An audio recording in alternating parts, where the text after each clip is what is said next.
She was only 14 when she was sold. Her name was Celia, not yet a woman, just a girl taken from her people and placed into the hands of a man who owned her. That man was George Newsom, a white farmer in Missouri. From the first night she entered his home, he forced himself upon her. For 5 years, she lived under his violence. Now imagine this. If a white master struck down his slave, no court would punish him. If he beat a woman until she collapsed, no law stood in his way.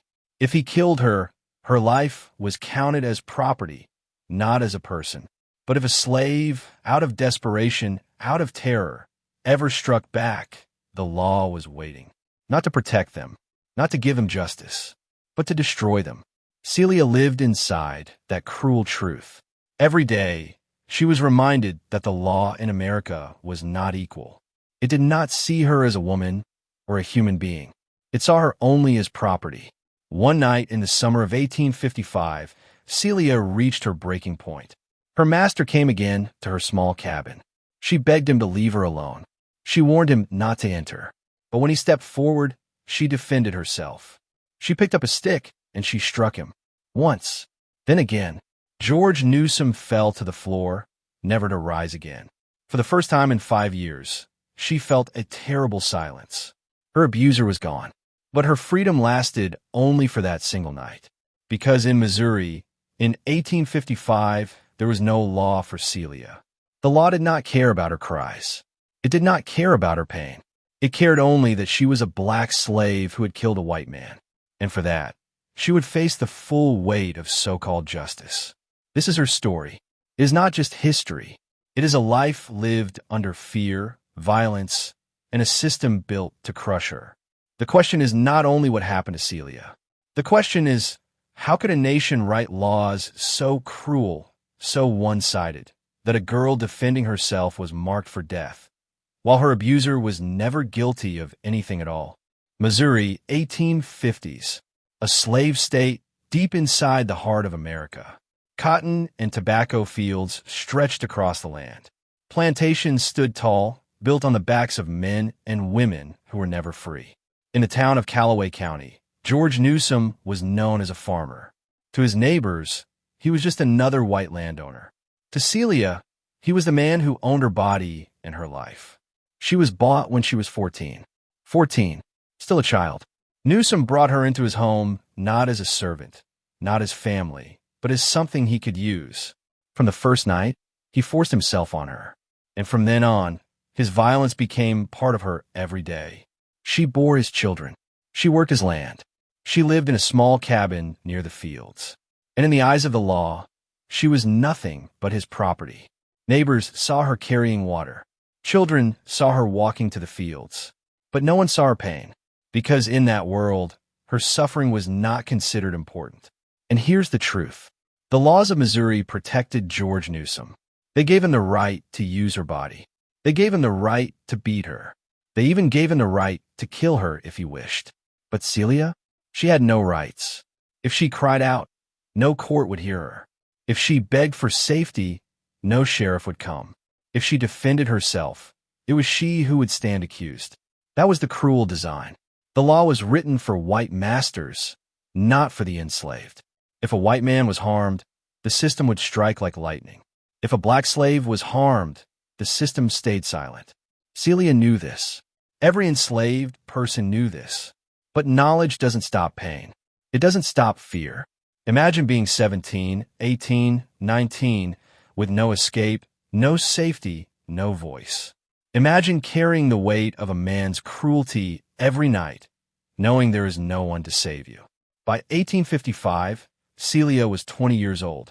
Her body was tired. Her spirit was heavy. And when Newsom walked again toward her cabin, she reached the edge of what any human being could endure. The story of Celia is not just about one woman. It's about a system that protected men like Newsom and destroyed women like her. It's about a country that called itself free while holding millions in chains. And now, we step into the days leading to that night, the night Celia finally fought back. Celia's world was small. A wooden cabin with cracks in the walls. A dirt floor, a single bed of straw, a fire that gave little warmth. Every morning began before sunrise. The sound of roosters, the weight of the air, and the voice of her master calling. She rose tired, her body still aching from the day before. Sometimes she cooked in Newsom's kitchen. Other times she carried water, chopped wood, or worked in the fields. The food was plain and never enough. Cornmeal, salt pork, beans. She ate quickly, standing, before being sent back to work. But hunger was not the worst part. The worst part was the waiting, because she never knew when the door to her cabin would open. At night, when other slaves tried to rest, Celia lived in fear. The sound of footsteps on the dirt path, the creak of the door, his shadow filling the room. Some nights, she wept silently into her blanket. Other nights, she simply closed her eyes and prayed for it to be over quickly. She was not just working his land. She was forced to carry his violence. Neighbors noticed nothing. To them, it was normal. A white man using an enslaved girl was no secret, but no crime. They looked away. The law looked away. Still, within this darkness, there were moments of fragile light. Celia found comfort in the voices of other enslaved people. She heard the low hum of songs at night. Songs of sorrow, songs of hope. They sang of rivers, of freedom, of a land they had never seen but dreamed about. Sometimes, she sat outside her cabin with the children. She braided their hair or told them small stories, her voice soft against the night air. For a moment, she almost felt human again. But peace never lasted. Every joy was shadowed by the presence of Newsom. His eyes, his hands, his control. He reminded her with every step that she was his property. And yet, deep inside, Celia's spirit held on. She was tired, yes. She was scarred, yes. But she was still alive. And a part of her longed for something more. Safety, respect, a life where she could breathe without fear. This daily life, filled with work, fear, and stolen moments of quiet, was the ground beneath her story. And it was this same life that pushed her toward the night when she finally said, "No more." Because when survival is your only choice, even the smallest act of resistance can grow into a fire. By 1855, Celia was 20 years old. She had already endured 5 years in Newsom's household. 5 years of fear. 5 years of silence. But that spring, something changed. Celia met George, another enslaved man on the plantation. He was kind, steady, and gave her a sense of dignity she hadn't felt before. In whispered conversations, in secret moments, they dreamed of a future, maybe even a family. For the first time, she had someone who looked at her not as property, but as a person. Yet George also knew the truth. Newsom's power hung over her life like a chain. And when Celia became pregnant, the lines between her suffering and her survival grew even sharper. The child, most likely Newsom's, was another cruel reminder that her body was not her own. George pleaded with her. "Tell him no," he urged. Dramatization. "If you ever want me near you, you got to put an end to this." Celia listened. She was torn between fear of her master and the desire to protect whatever piece of her soul was still left. But George's words stayed with her. She could not live under Newsom's shadow forever. Then came June 23rd, 1855. Newsom came to her cabin late that night, the same as before. But Celia had decided she could not let it happen again. On her way back from the fields earlier that day, she had picked up a heavy stick. She placed it near the fireplace in her cabin, hidden in plain sight. Her hand shook, but her heart had hardened. She told herself, "Tonight, I must protect myself." When Newsom entered, she begged him to leave her alone. Dramatization. "Please, master, don't come here tonight." But he ignored her. He stepped closer. His shadow filled the cabin once again. That was the moment her life split in two. Celia reached for the stick. She struck him. Once. Twice. The silence after was heavier than the blow itself. Newsom fell. He did not move again. The room was still, except for the sound of Celia's breathing. She had done the unthinkable, an enslaved woman raising her hand against a white master. For a brief, trembling moment, she felt free of his grip. But in 1855 Missouri, this act was not liberation. It was a death sentence waiting to be written. This was the night that changed everything. The night when survival demanded violence. The night that turned Celia from victim to criminal in the eyes of the law. When dawn came on June 24th, 1855, the plantation stirred as if nothing had changed. But in Celia's cabin, the weight of what she had done pressed down like iron. She had defended herself, yet the world around her would not see it that way. Celia tried to act carefully. She burned part of Newsom's body in her fireplace, hiding the rest in the ashes. It was desperate, it was messy, and it was impossible to keep hidden for long. Soon, neighbors grew suspicious. Newsom had not returned home. Whispers spread. By the next day, men searched the grounds. They found fragments of bone, charred remains. The truth could not stay buried. Celia was arrested, dragged away from the cabin where she had tried to build some sense of life. Taken from her children, the youngest was still a baby. Her voice, already silenced for years, was now pressed under the full weight of the law. But it wasn't the same law that judged white men. No, this was the law written to protect white masters and punish black slaves. Her trial began in October 1855. The courtroom in Fulton, Missouri, was packed. All white, all male, all eyes fixed on her. Her lawyers, court-appointed, argued something bold. They said she had the right to defend herself against sexual assault. They pointed to Missouri law, which made rape a crime even if the woman was enslaved. But here's the truth. The law was never meant for women like Celia. The judge refused to let the jury even consider her right to resist. He told them flatly, the law did not apply when the attacker was her master. Think about that. A white woman could say no. She could claim the right to protect her body. But for an enslaved black woman, there was no such defense. Her body was legally open to the man who claimed to own her. Still, Celia did not give up. She told her story. She admitted she struck Newsom, but only to protect herself. Her words carried the weight of truth, even if the court tried to twist them. Outside the courthouse, enslaved people whispered about her. Some saw her as doomed. Others saw her as brave, the one who dared to resist. Her act spoke what many could never say aloud. But the verdict was written before the trial began. On October 10th, 1855, the jury declared her guilty of first-degree murder. The punishment, death by hanging. Still, appeals were filed. Her execution was delayed. Hope flickered. Maybe, just maybe, the court would see her humanity. But deep down, Celia must have known. The law wasn't built for her. It was built against her. December 1855. Winter winds cut through Missouri. Inside the county jail, Celia sat in silence. Her appeals had failed. The court had made its decision clear. She would hang. The law gave her no mercy. Not as a woman. Not as a mother. Not as a human being. On the morning of December 21st, the guards came. She was led from her cell, chains clinking with every step. Outside, a crowd had gathered. Townspeople, farmers, even children. For them, it was a spectacle. For her, it was the end. Witnesses later wrote about the scene. The gallows stood tall, wooden and cold against the gray sky. At the base, a priest offered her prayer. But Celia's eyes were fixed somewhere else. Maybe on her children. Maybe on the thought of freedom she would never see.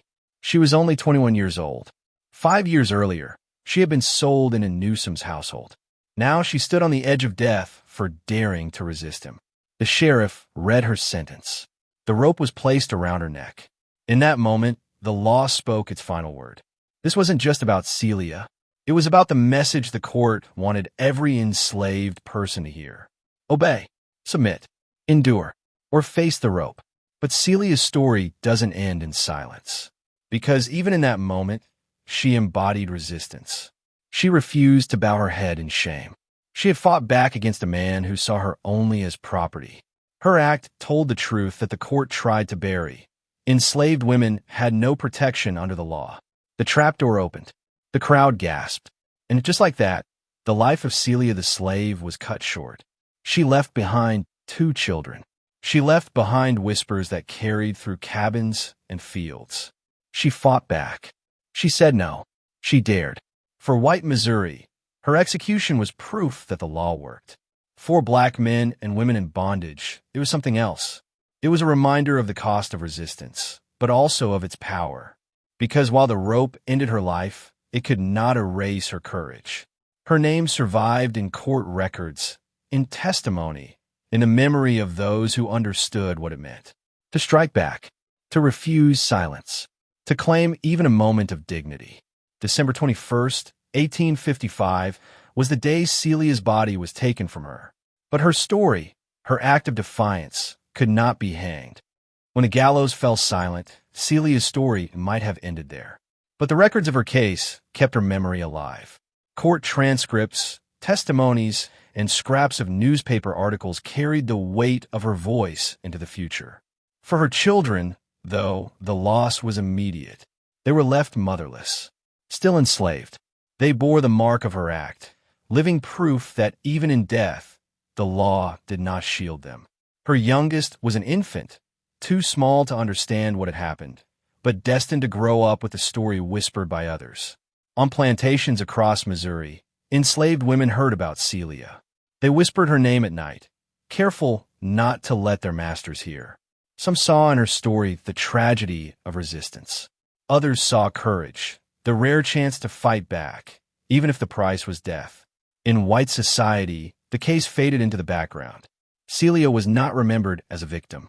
She was labeled a criminal. Her act was stripped of context, reduced to murder in court papers. For them, the law had done its job. A black woman who struck her master was gone. But the double standard of justice was clear. Countless white men had raped enslaved women. No jury condemned them. No rope ever touched their necks.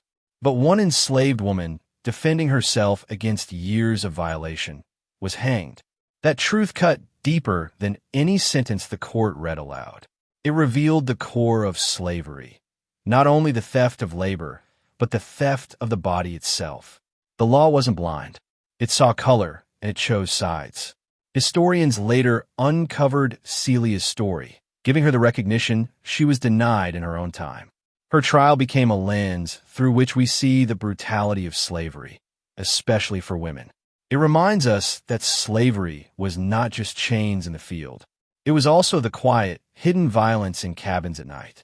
It was the terror of knowing the law would never protect you, only punish you. In classrooms and books today, Celia's case is studied as one of the most tragic and telling examples of American slavery's injustice. She stands as both a victim and a symbol.